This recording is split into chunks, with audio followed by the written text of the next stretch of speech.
আমাৰ চিত্ৰাংকন, অভিযান্ত্ৰিক অংকন আৰু কম্পিউটাৰ গ্ৰাফিক্স এনপিটেল গ্ৰাহক ভক্তি পাঠলৈ সকলোকে স্বাগতম। আমি মডিউল নম্বৰ 3 আৰু লেকচাৰ নম্বৰ 27 তো আছো অন্তিম শ্ৰেণীত আমি এটা ত্ৰিমাত্ৰিক অবজেক্ট নিৰ্মাণ কৰিছো। উদাহৰণস্বৰূপে এইটো লোৱা। এই অবজেক্টটো গ্ৰহণ কৰি আমি সন্মুখৰ দৃশ্য আৰু শীৰ্ষ দৰ্শন নিৰ্মাণ কৰিবলৈ চেষ্টা কৰিছিলো আৰু হোমৱৰ্কৰ সমস্যা হিচাপে আমি তোমাক এই পাৰ্শ্ব দৰ্শনটো নিৰ্মাণ কৰিবলৈ কৈছিলো। এই সমস্যাটোৰ সলিউশন হৈছে এইটো। ইয়াত আমি শীৰ্ষ দৰ্শন ৰেখাবোৰ পৰ্যবেক্ষণ কৰিব লাগিব। সন্মুখৰ দৰ্শন ৰেখাবোৰ ইয়াত ছেটকাৰী আৰু কাষৰ দৃশ্যটো সেই ৰেখাবোৰত সম্পূৰ্ণৰূপে আবদ্ধ হৈ থাকিব আৰু এই অবজেক্টটো ইয়াত প্ৰক্ষেপ কৰা হ'ব আৰু এই বৃত্তটো ইয়াত প্ৰক্ষেপ কৰা হ'ব। সেই বৃত্তটোৰ চেণ্টাৰ তালৈ যায়।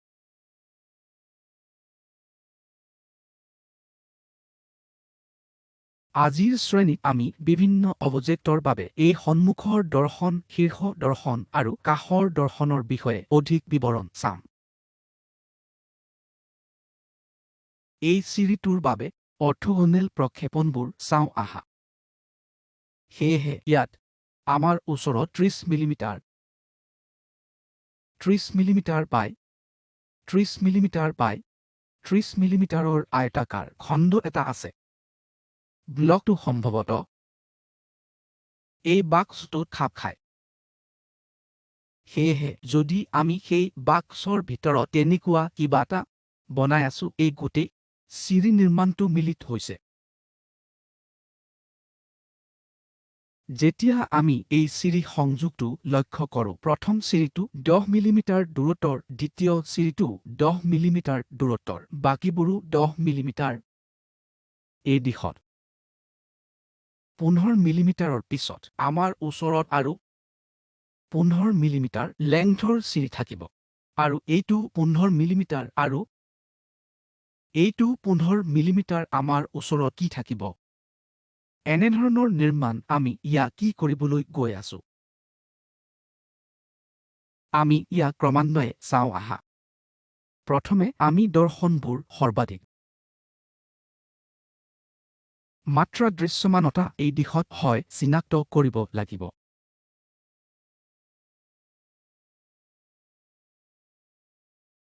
গতিকে এইটো বাছনি কৰা। সন্মুখৰ দৰ্শন দিশৰ বাবে এইটো বাছনি কৰা আৰু এইটো শীৰ্ষ দৰ্শন দিশ হ'ব আৰু এইটো হ'ব পাৰ্শ্ব দৰ্শনৰ দিশ।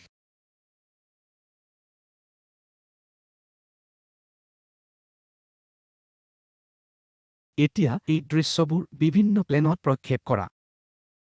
ই প্ৰক্ষেপণ প্লেনৰ প্ৰথম চতুৰ্ভুজত থাকিব পাৰে, সেয়েহে পৃষ্ঠবোৰৰ পিছফালটো অস্বচ্ছ হ'ব। সেয়েহে যদি মই এই গোটেই অংশটো এই প্লেনখনত সন্মুখৰ দৃশ্য হিচাপে প্ৰক্ষেপ কৰোঁ, আমি যি দেখিম সেয়া হ'ল পদক্ষেপ হিচাপে এই মেজেণ্টা অংশটো। সেয়েহে এই মেজেণ্টা অংশটো আমি ইয়াক সেই অস্বচ্ছ প্লেনত চিৰি হিচাপে দেখিম, কাৰণ আমি এই পৃষ্ঠবোৰ দেখা নাপাওঁ। আমি সেই পৃষ্ঠৰ বাকী অংশটোৰ সৈতে এই বেঙুনীয়া অংশটো দেখিবলৈ পাওঁ। সেয়েহে আমি সেই পদক্ষেপটোৰ বাবে কি দেখিম? গতিকে এই বেঙুনীয়া আৰু এই বেঙুনীয়া ৰঙৰ এটা মিল আছে আৰু এই মেজেণ্টা আৰু এই মেজেণ্টা অংশটো দৃশ্যটোৰ সৈতে মিল খায়। শীৰ্ষ দৰ্শনৰ দিশটো চাওঁ আহা, যি অস্বচ্ছ প্লেনৰ তলত আছে। গতিকে যেতিয়া আমি ইয়াক প্ৰক্ষেপ কৰোঁ, এই আকৃতিৰ এটা ইয়াত এল আকৃতিত প্ৰক্ষেপিত কৰা হয়। এই অংশটো তাত দৃশ্যমান হ'ব। এই চিৰিটো তাত দৃশ্যমান হ'ব আয়ত হিচাপে আৰু এই চিৰিটো আন এটা আয়ত হিচাপে দৃশ্যমান হ'ব।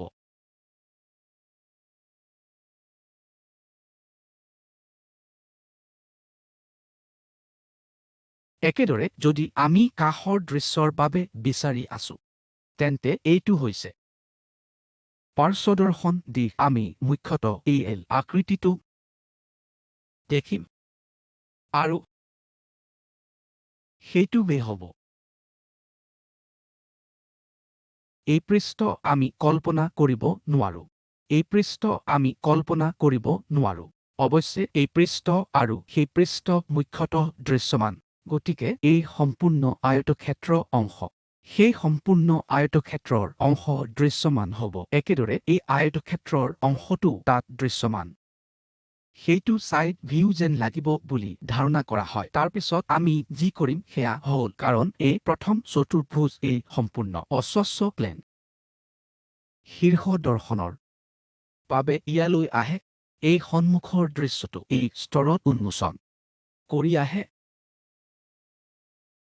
আৰু এইটো আমি ইয়াক সেই দিশত উন্মোচিত কৰিব লাগিব যাতে আমাৰ পাৰ্শ্বদৃষ্টি ইয়ালৈ আহে।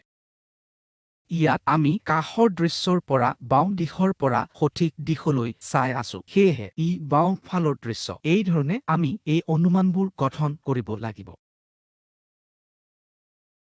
গতিকে সেইটো চিটত চিত্ৰাংকন কৰাৰ পিছত প্ৰথম এটা সন্মুখৰ দৃশ্য আমি ইয়াক গঠন কৰিম। এইটো 10 মিলিমিটাৰ হ'ব বুলি ধাৰণা কৰা হৈছে। আকৌ এইটো 10 মিলিমিটাৰ, এইটো 10 মিলিমিটাৰ আৰু এইটো 30 মিলিমিটাৰ হ'ব। গতিকে এটা 30 বাই 30 বৰ্গ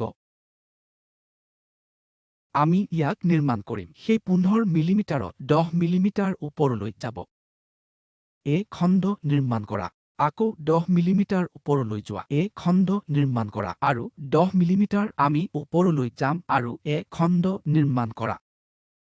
এবাৰ সেইটো সম্পন্ন হোৱাৰ পিছত এই শাৰীবোৰ গোটেই তললৈ প্ৰক্ষেপ কৰা। আমি যি দেখিছো সেয়া এটা ব্যৱধান এৰি দিয়া কিবা এটা এনেকুৱা 4 মিলিমিটাৰৰ পৰা 20 মিলিমিটাৰ ব্যৱধান। সাধাৰণতে আমি ইয়াক এৰি দিওঁ ছবিখনৰ ওপৰত আধাৰিত। আকৌ এটা 30 মিলিমিটাৰ বাই 30 মিলিমিটাৰ বৰ্গ নিৰ্মাণ কৰা। ইয়াত এই শাৰীবোৰ গোটেই পথত প্ৰক্ষেপ কৰা হ'ব। এই শাৰীবোৰ তললৈ প্ৰক্ষেপ কৰা হ'ব আৰু আমি যি চাবলৈ পাম সেয়া হ'ল এই ধৰণৰ ব্লক। এই ধৰণে আমি শীৰ্ষ দৰ্শন নিৰ্মাণ কৰোঁ। এবাৰ সেইটো সম্পন্ন হোৱাৰ পিছত এই দিশত প্ৰকল্প ৰেখাসমূহ নিৰ্মাণ কৰিবলৈ, কাৰণ এইটোৱেই শাৰী যিটো আমি ইয়াক প্ৰক্ষেপ কৰিব লাগিব। আকৌ 20 মিলিমিটাৰৰ বাবে ন্যূনতম ব্যৱধান এৰি দিয়া। এটা বৰ্গ বনোৱা 30 মিলিমিটাৰ বাই 30 মিলিমিটাৰৰ এই শাৰীসমূহ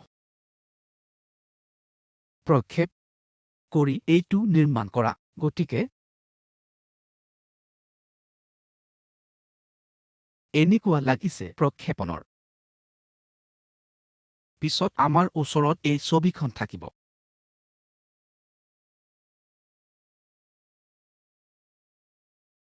গতিকে ইয়াৰ বাবে হোমৱৰ্ক হিচাপে এটা শাখাই এই অবজেক্টটো এনেধৰণৰ পিন কল্পনা কৰোঁ আহা। গতিকে আমাৰ ইয়াত এটা আধাৰ আছে। এটা আধাৰ প্লেট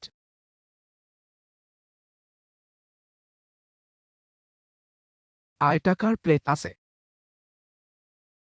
যাৰ ওপৰত এই ধৰণৰ পিনটো সোল্ডাৰ কৰা।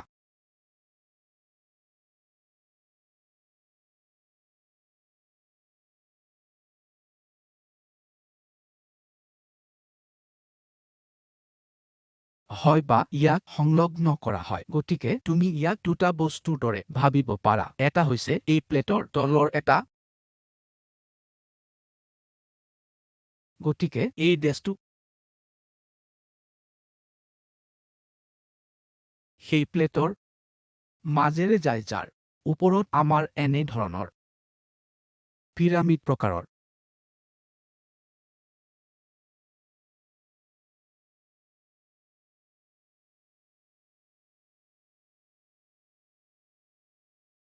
ষ্ট্ৰাকচাৰ আছে যিটো আমাৰ ওচৰত থকা পিনৰ দৰে কিবা।